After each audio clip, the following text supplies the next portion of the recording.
সকাল সকাল উঠে ব্রাশ করে নিয়ে চলে গেলাম বাপির সাথে বাজার করতে। আজকের দিনটা কেমন কাটলো? Hello guys, welcome back to my channel. আমি তিথি সাঁতরা। সকাল সকাল চলে গেছিলাম একজনকে পড়াতে। যেহেতু গতকাল রাতে বৃষ্টি হয়েছে তাই রাস্তার ধারে প্রচণ্ড পরিমাণ জল জমেছিল। তারপর এসে তৈরি হয়ে নিলাম, বাপির সাথে গেলাম বাজার করতে যাওয়ার পথে বাপি একটু গাড়িতে গ্যাস নিয়ে নিচ্ছিল। তারপরে কিছুক্ষণ দাঁড়িয়ে বাজারের উদ্দেশ্যে রওনা হয়ে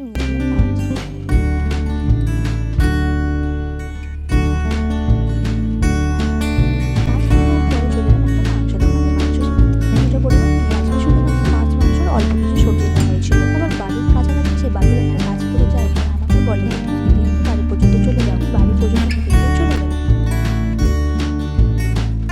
বাড়ি এসে সব থেকে প্রথমে আমার যেটা কাজ ছিল মাছ মাংসটা ঠিক জায়গায় রেখে টিফিনটা করা, কারণ আমার প্রচন্ড পরিমাণ খিদে পেয়েছিল। তাই মা এদিকে তরকারি দিয়ে মুড়ি খাচ্ছে আর আমি চপ দিয়ে মুড়িটা খেয়ে নিলাম। চপ মুড়ি আর তরকারি মুড়ি একসাথে ছাটিয়ে দেওয়ার পরে আমার কিন্তু একটা ডিউটি থাকে, সেটা হলো ঝাঁট দেওয়া। আমি সমস্ত কিছু ভালো মতো পরিষ্কার করে ঝাঁট দিয়ে দিলাম।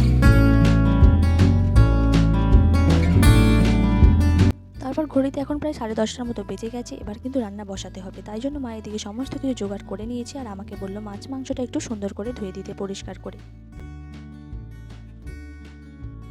আদা রসুনটা ছাড়ানো ছিল, সেটা আমাকে বেটে দিতে বললো। আমি আদা রসুনটা বেটে দিলাম এবং একটু টমেটো কাঁচা লঙ্কা দিয়ে পেস্ট বানিয়ে দিলাম, যেটা মাংস কষার সময় দেওয়া হয়। তারপর মা এদিকে মাংস রান্না, ভাত রান্না সমস্ত কিছু করতে রেডি হয়ে গেছে। এদিকে আমাদের ভাত আর এদিকে মাংস প্রায় বসে গেছে।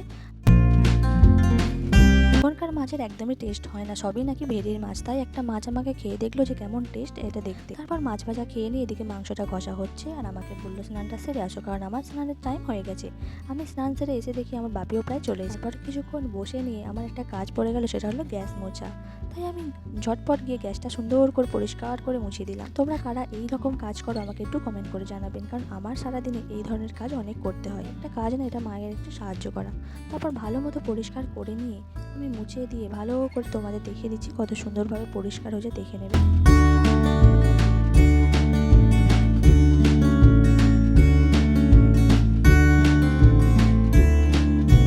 তো এই হলো আমাদের ছোট্ট রান্নাঘর। এই ছোট্ট রান্নাঘরটাকে আমি খুব সুন্দর করে কিন্তু মুছে দিয়েছি, তোমরা দেখতেই পাচ্ছ একদম শুকনো হয়ে গেছে। গ্যাসটাও কিন্তু যথেষ্ট পরিমাণে চকচক করছে। তারপর এদিকে বাপি কিছুক্ষণ জেঠুদের সাথে গল্প করছিল দাঁড়িয়ে দাঁড়িয়ে। তারপর স্নান টান সেরে নিয়ে ভাত খেয়ে নিলাম। ভাত খেয়ে নেওয়ার পরে একটু রেস্ট নিয়ে নেওয়া দরকার, কারণ একটু পরেই আমি আবার যাবো একজনকে পড়াতে। তাই কিছুক্ষণ একটু রেস্ট নিয়ে চলে এলাম পড়াতে। তো পড়তে এসে এর তো একটু প্রত্যেকদিন কান্না করা দরকার লাগে, কেন ও প্রত্যেকদিন কাঁদে, আমাকে মনে হয় খুবই বেশি পরিমাণে ভয় পায়। তারপর ওকে ভালো মতো পড়িয়ে নিই। ও কিন্তু রোজ আমার সাথে সামান্য পরিমাণ মজা করে, মানে মারপিট করে।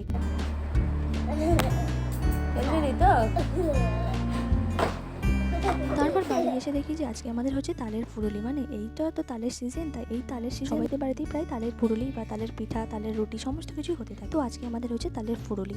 তালের ফুরুলি কার কার ভালো লাগে কমেন্ট করে জানাবে। আমার কিন্তু খুবই ভালো লাগে। আর আমার এদিকে তালের ফুরুলি কমপ্লিট।